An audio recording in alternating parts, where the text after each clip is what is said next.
कुछ ऐसे भावुक जन हैं कि वो कहते हैं, आप कहते हो करोड़वें अंश में दुर्गा जी हैं श्री राधा रानी के, हम नहीं कह रहे। पद्म पुराण पाताल खंड अध्याय 81। जब तत्व की चर्चा होगी तो एक है, जो श्री कृष्ण है वही काली है, जो काली है वही श्री कृष्ण है। मुझे समझने में इतना भी भेद नहीं, जिधर देखो उधर वही परम तत्व है, इसलिए कोई छोटा नहीं। जहां तुम जो हो, देवी उपासक के लिए सर्वोपरि देवी, सब उनके नीचे। शंकर उपासक के लिए शंकर जी सबसे, उनके सब। कृष्ण उपासक के लिए कृष्ण सर्वश्रेष्ठ, राम उपासक के लिए राम। हमें कोई संशय नहीं, क्योंकि वही तत्व बैठा हुआ है। तो हनुमान जी बन के शंकर जी ही चरण पकड़े राम जी के, और राम जी सेवक बन करके रामेश्वर की स्थापना करते। पर जब लीला में आएगा तो एक स्वामी बनेगा, एक सेवक बनेगा, विविध प्रकार की लीलाएं होंगी। अपने उपास्य देव अपने लिए सर्वोपरि हैं, उनके समान कोई नहीं। तर्क की जरूरत नहीं, मान्यता की जरूरत है। ये सबको मानना चाहिए, एक ही तत्व है, उसमें कोई अंतर नहीं। तो लीला रसास्वादन पाने के लिए चरणों में जाकर के अपने अपने गुरुजनों की आराधना करो, खूब नाम जप करो। जब लीला चरित्र का प्रकाश होगा तब आप जान पाओगे। आप सर्वोपरि मानेंगे तभी तो आपका मन आराध्य देव में पूर्ण समर्पित होगा।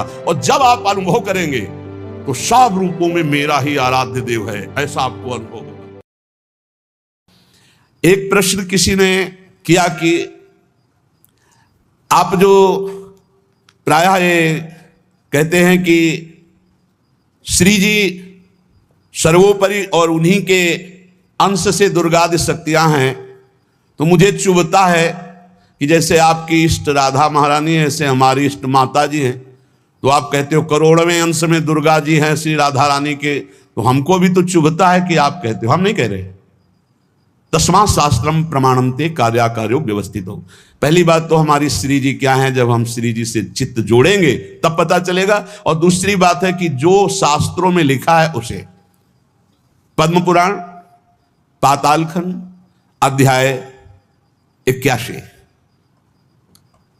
भगवान शिव कह रहे हैं। बहुत ध्यान, भगवान शंकर कैलाश में विराजमान हैं।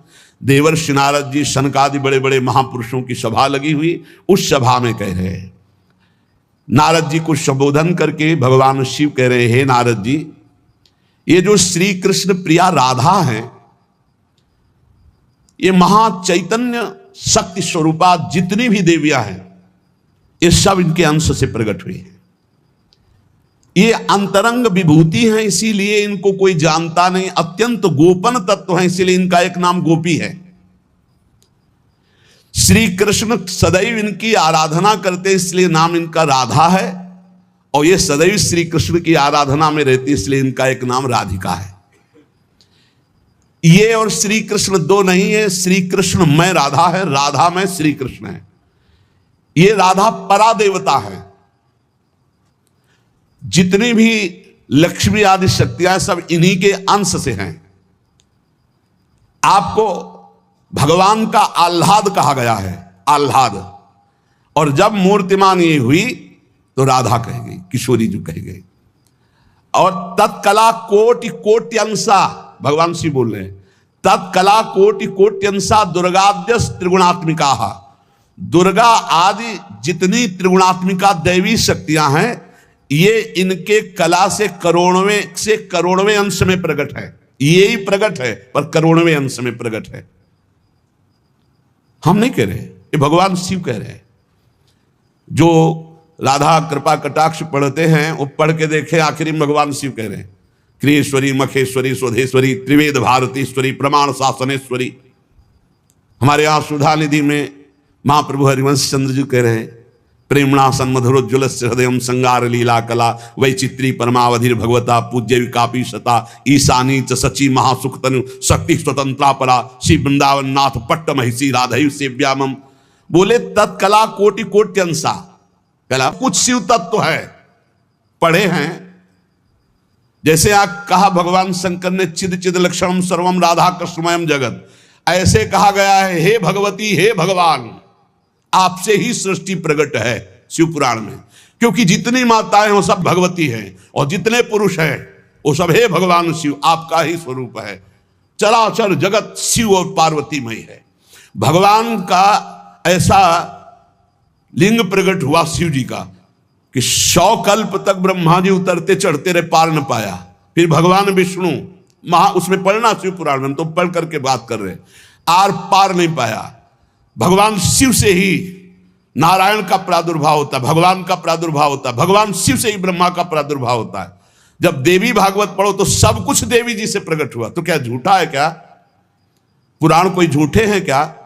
तो अगर उनसे प्रकट हुआ तो इनसे कैसे? भागवत पढ़ करके देखो तो श्री हरि से, नाभि कमल से ब्रह्मा, ब्रह्मा की भ्रकुट से शंकर, रुद्र का अवतार। उधर पढ़ करके देखो तो उन भगवान शिव से ब्रह्मा और श्री हरि प्रकट होते हैं। देवी भागवत पढ़ करके देखो तो देवी शक्ति। ये है क्या? तत्व। तत्व एक है, वही परमात्मा है, वही। जब शिव पुराण पढ़ोगे तो सब कुछ शिव की, जब भागवत पुराण पढ़ोगे तो सब कुछ श्री हरि का, और जब देवी भागवत पढ़ोगे तो सब कुछ वही। देवी प्रपन्नार्थ हरे प्रसीद प्रसीद मातर जगतो खिलस्य प्रसीद विश्वेश्वरी पाहे विश्वम त्वमीश्वरी देवी चराचरस्य। हे देवी, तुम ही चराचर में व्याप्त हो, तुम ईश्वरी हो, तुम सर्वशक्तिमान हो, तुमसे बढ़कर कोई नहीं। क्या समझते हो? जो जहां है वही परम तत्व है और वो वही सब कुछ है। इधर से हम देखेंगे तो कृष्णाकार, उधर से देखोगे तो शिवाकार, उधर से देखोगे तो दुर्गा में, उधर से देखोगे काली में। जो बोलो वही परम तत्व है। पर जब हम लीला का गायन करते हैं तो लीला में विभाग हो जाता है। वही एक परमात्मा, वेद कहता है एकोहम बहुश्यामा, मैं एक बहुत रूपों में हो जाऊं। अब वही परमात्मा शासक बन गया, वही शासित हो गया, वही धर्मात्मा बन गया। उसी के छाती से धर्म प्रकट हुआ, उसी के पीठ से अधर्म प्रकट हुआ। अधर्म करने वाला दंडनीय हो गया, धर्म करने वाला बंदनीय हो गया। लेकिन दंडनीय और बंदनीय में, दोनों में एक तत्व विराजमान है। तत्व में अंतर नहीं। ये जो समझते नहीं ना, लीला को समझते नहीं है और तत्व को समझते नहीं, तो ये झगड़ा करने लगते हैं कि शिव को छोटा कैसे कह दिया। पूछो शिव जी से जाके। अरे उनको देखो तो रात दिन भगवत श्री हरि चर्चा करते रहते हैं। और हरि को देखो, उनसे पूछो जाके कि तुम्हारे आराध्य देव कौन है, बोले कि शंकर।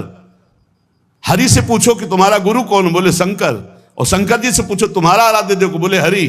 और हम आपस में लाठी चलाएं। अरे वो एक है, वो एक है, वो अनेक है। अनेक होते हुए भी एक है, एक होते हुए भी अनेक है। इस बात को समझो। जब देवी भागवत, तो देवी ही सब कुछ है, देवी के ही अंश से राधा है। समझिए आप। जब हम वृंदावन से बोलेंगे तो राधा के अंश से देवी है। जब आप शिव पुराण से बोलेंगे तो शिव के अंश से हरि है। और जब भागवत पुराण से बोलेंगे तो हरि के अंश से शिव है। आप इस बात को समझिए। जब लीला का बात, लीला प्रसंग आएगी तो उसमें भेद हो जाते हैं। जैसे ब्रह्म ऋषियों ने विचार किया कि इन तीन महान भगवत स्वरूपों में कौन सबसे बड़ा है।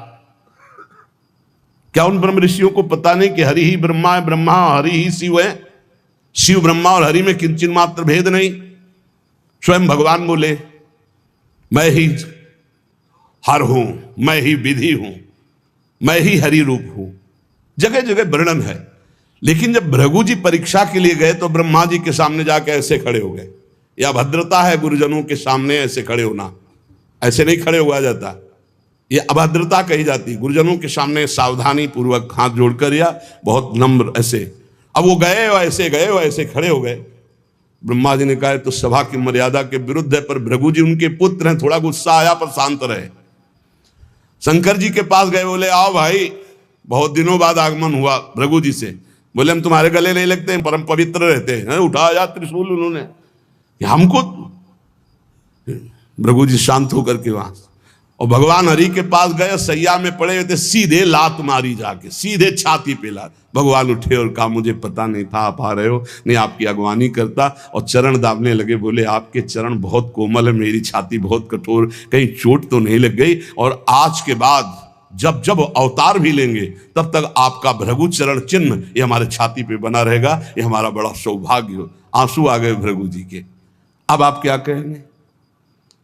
कोई छोटा बड़ा नहीं। जब लीला होती है और एक ही तत्व है तो रंगमंच पर वही सब रूप धारण किए, जगन नाटक वही भवा। इस बात को सब। पर जब हम किशोरी जी की बात कहेंगे तो किशोरी जी के अंश से सब शक्तियां हैं। और जब आप दुर्गा की बात करें तो आपको वहां से दिखाई देगा किशोरी जी दुर्गा जी के अंश है, क्योंकि इधर से अंश वो, उधर से अंश वो उनकी अंशी, वो उनकी अंशी, कोई अंतर नहीं।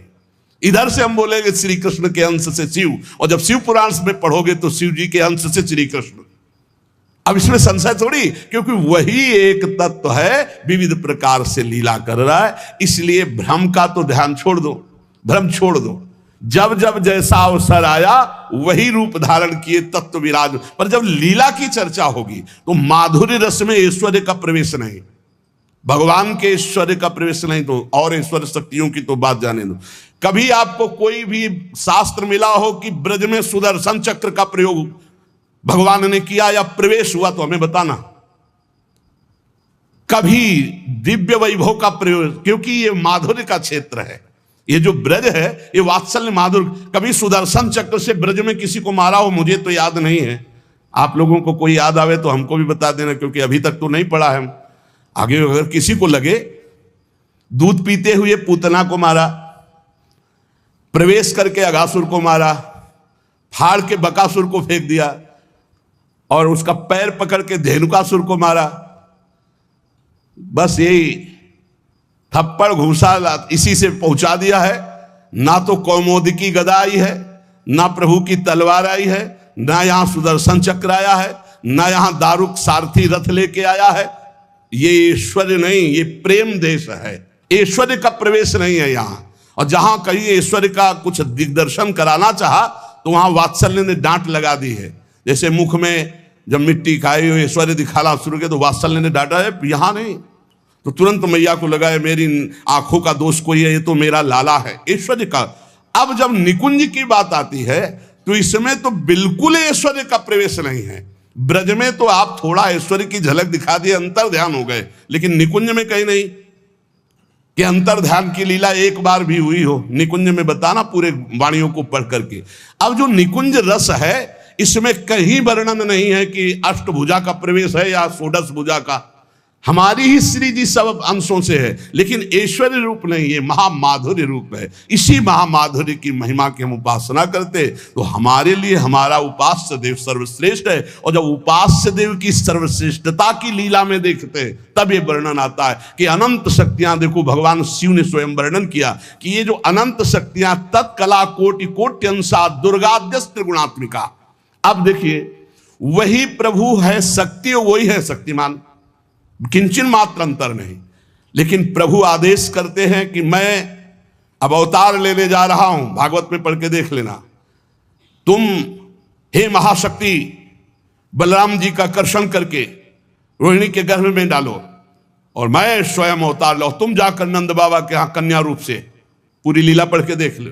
और नाम चामुंडा कुष्मांडा दुर्गा आदि तुम्हारे विविध नाम भगवान ने रखे और तुम सबकी कामना पूर्ण करने वाली होगी। जाओ मेरा आदेश है ऐसा करो। भगवान ने आदेश किया, शक्ति कार्य कर रही।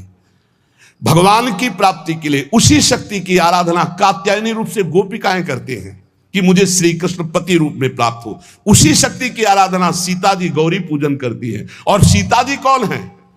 काल रात्र निश्चर कुल केरी, महाकाल रात्रि स्वरूपा उनको गोस्वामी जी ने कहा। काल रात्रि निश्चर कुल केरी, जय सीता पर प्रीति घरेरी। ये नहीं समझ रहा रावण की साक्षात इसका काल पधारा है। ये काल रात्रि महाशक्ति स्वरूप चाट जाएंगे, कुछ नहीं बचेगा लंका में। ये दुष्ट जिनके प्रति विरोध भाव कर रहा है कौन है? वही गौरी है और वही गोरी है, वही महाशक्ति है और वही सीता जी है। अब आप समझिए, आदि शक्ति जय जग उपजाया, सीता जी गौरी पूजन कर रहे हैं। गौरी जी खसी माल मूर्ति मुस्कानी, जाओ मनुजा हिराच्यो मिली सोबर साध सुंदर साव। तो सीता जी कौन है? मनुष्य रूपा को भगवान राम कह रहे। आदि शक्ति जय जग उपजाया, सो अवतरी मोरिया माया। अरे कोई भेद नहीं, कहीं भेद नहीं। पर जब लीला की बात करेंगे तब लीला में भेद दिखाई दे रहा है कि सीता जी गौरी जी का पूजन कर रहे हैं, उनसे वरदान प्राप्त कर रहे हैं। और भगवान प्रिया सती को संशय हो जाता है।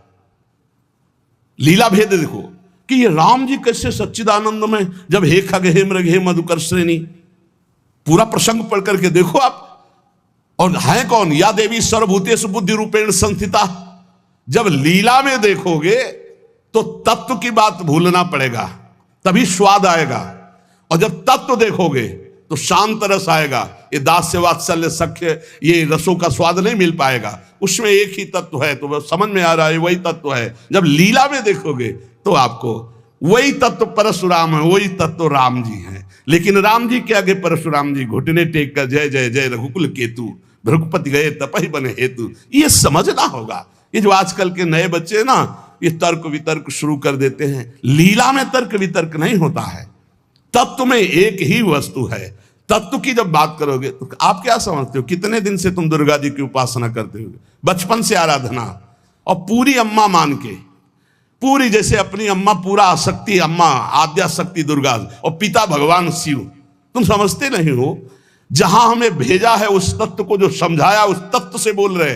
तुम तो उसको दो पक्ष में ले रहे हो। तुम्हारे को क्या पता कि महादेव जी मुझे कितना प्यार करते हैं, भगवती कितना प्यार करती है, हम भगवती अम्बा और महादेव जी से कितना प्यार करते हैं। तत्व को समझिए। राधा तत्व सर्वत्र व्याप्त तत्व है, चिद चिद लक्षणम सर्वम राधा कृष्णमयम जगत। पर जब लीला में स्वरूप राधा जी का जो है वो कहीं त्रिभुवन में कहीं नहीं है, क्योंकि महामाधुर्य रस प्रेम स्वरूपा है, जिनकी आराधना स्वयं श्री कृष्ण करते, और जिन श्री कृष्ण की आराधना भगवान शंकर, शनकादि, ब्रह्मादि सब करते। ये हमारे उपास्य देव है। और जब आप अपने उपास्य देव के विषय में जैसे बोले कि श्री कृष्ण जिनके सेवक हैं ऐसे महादेव, कोई परेशानी नहीं।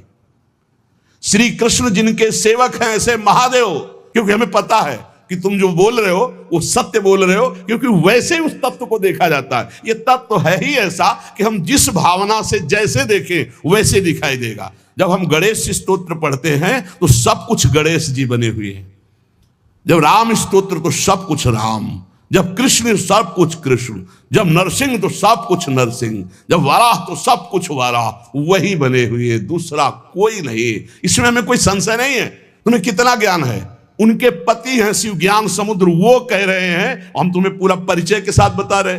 पद्म पुराण पाताल खंड अध्याय 81 उसमें कह रहे तत्कला कोटि कोट्यंसा दुर्गाद्यास त्रिगुणात्मिका। कभी रास का स्वाद लिया है? रास का स्वाद लेना है तो ब्रज रस में। इसी यही तो वृंदावन की लीला, मत समझो गुरु को चीला, यहाँ ऋषि मुनि गए हार जपे जा राधे राधे। ऋषि मुनि गए हार जपे जा राधे राधे। प्रियालाल है प्रियालाल। अगर हम जो बोलते हैं उसकी बात को समझ लेना। कह दो कहां प्रमाण है, तो हमारी छाती प्रमाण है। खिलवाड़ मत समझना। अगर तुमने राधा किशोरी की अवहेलना करके कहा कि अम्बा, जब जड़ भरत जी के ऊपर गड़ासा चलाने की बात अम्बा के ही सेवकों ने किया तो भद्रकाली सहन नहीं कर पाई और मूर्ति फोड़कर प्रकट हो गई, काट के फेंक दिया अपने ही उपासकों को। होश में रहे ना, राधा किशोरी है। तत्व से बोलोगे तो मुझे कभी कोई संशय नहीं, सब एक हैं।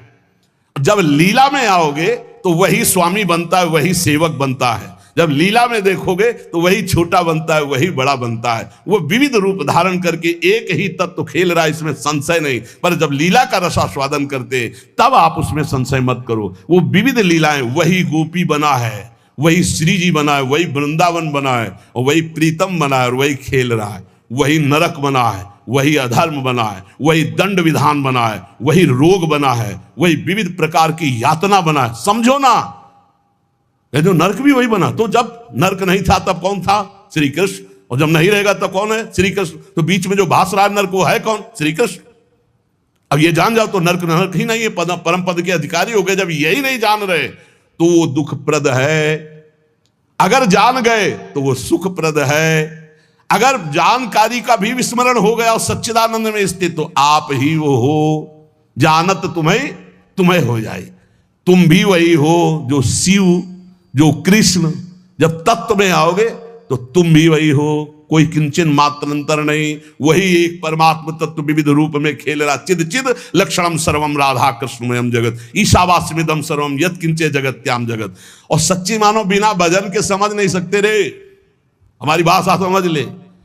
ये तर्क वितर्क से नहीं समझ सकते। जब तक ब्रह्मचर्य नहीं रहोगे, पवित्र आहार नहीं करोगे, लाखों नाम जप नहीं करोगे, तब तक वैसे समझ जाओगे ये कोई बातों का विषय है। भजन नहीं करोगे, परमात्म तत्व तुम्हारे तर्क वितर्क से समझ में आएगा। इसलिए समझा देते कि समझ लो, तुम्हारा मंगल हो जाए। और अगर ऐसे पक्ष विपक्ष की भावनाएं रखोगे तो तुम्हें संतों में दोष दर्शन हो जाएगा। पक्की बात समझ लो। इसलिए बहुत सावधान। यहां से जो चर्चा होती है वो भगवत प्रसाद स्वरूप होती, उसका पान करो तर्क छोड़ करके, खूब नाम जप करो डट के, बन जाओगे। खूब संतों की चरण धूलि माथे पे, हाँ, लहू गणित तत्तपसा न याति न चेज्या न निरूपणात् गृहाद्वा न छंद सा न जलाग्नि सूर्यो बिना महात्पाद रजोभिषेकम। रज लगाओ, संतों की चरणामृत पियो, संतों के वचनों का श्रद्धा विश्वास पूर्वक बढ़िया मंगल में ज्ञानी हो जाओगे, आपको कोई संशय नहीं रहेगा। पर लीला में बड़ा अंतर है। जब विमान पे चढ़ा हुआ जो वृत्तासुर बने थे, चित्रकेतु उनका नाम था, और जब भगवान शिव को वो ऐसे शब्द जो नहीं बोलने चाहिए वो बोल रहे थे, तो अंबा जी गुस्सा हो गई। तो भगवान शिव ने कहा था कि तुम्हारे क्रोध और श्राप का उसके ऊपर कोई फर्क नहीं पड़ेगा। क्यों? बोले श्री हरि का निज जन है, साप दे दिया जा, दैत्य हो जा, क्या फर्क पड़ा? अंतिम समय जो वृत्तासुर की स्थिति है वो देख लो, जो भगवान शिव ने, कोई फर्क नहीं पड़ने वाला। क्यों? वो भगवान श्री हरि का निज जन है, भगवान का जन, भगवान शिव का है। भगवान शिव को भी गुस्सा नहीं आया, अंबाजी को गुस्सा आ गया। ये ऐसे जगत गुरु भगवान शिव से ऐसे नहीं बात करना चाहिए, विमान से उतरकर साष्टांग दंडवत होना चाहिए।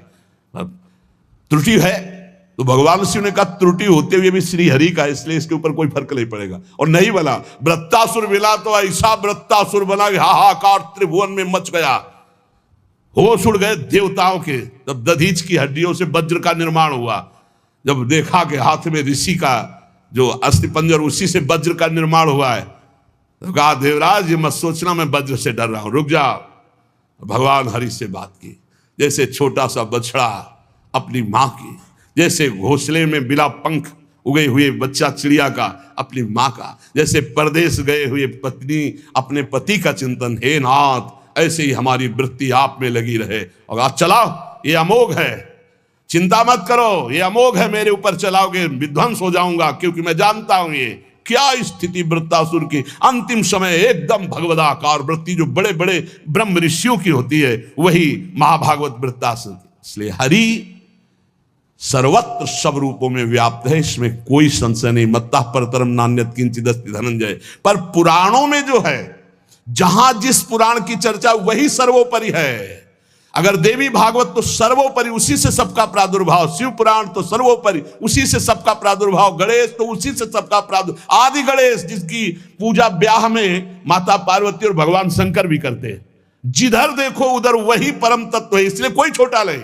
पर जब लीला में आएगा तो एक स्वामी बनेगा, एक सेवक बनेगा, विविध प्रकार की लीलाएं होंगी। लीला में प्रश्न नहीं, तत्व में अगर प्रश्न उठाओ तो एक ही तत्व है, उसमें कोई अंतर नहीं। पर जब लीला होती है, जैसे अब शिष्य की लीला, गुरु की लीला, अपराधी की लीला, जीवन मुक्त की लीला, लेकिन तत्व एक ही है, तत्व में अंतर नहीं है।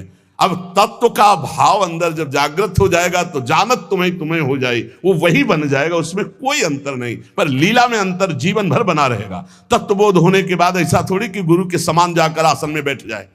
चाहे जितना बड़ा तत्व ज्ञानी हो, जब गुरु बैठे होंगे तो सर झुकाकर उनके चरणों में बैठेगा। तत्वबोध हो चुका, जानत तुम्हें तुम्हें हो जाए, वो भगवान स्वरूप हो चुका है, लेकिन गुरु है इसलिए नीचे बैठेगा। इसलिए कभी कोई भगवत चरित्रों पर संशय ना करे, कोई छोटा बड़ा नहीं है। पर जब खेल खेलने में उतरते हैं तो वही तत्व छोटा बनता है, वही बड़ा बनता है, वही स्वामी बनता है, वही सेवक बनता है। विविध प्रकार से वो जगन नाटक वैभवा, अपने जगत में नाटक का स्वरूप करके वो वैभव प्रकाशित कर रहा है। ये खेल जान जाओ, या रहस्य रघुनाथ कर बेग न जाने कोई, जो जाने रघुपति कृपा तो सपने मोह न होए।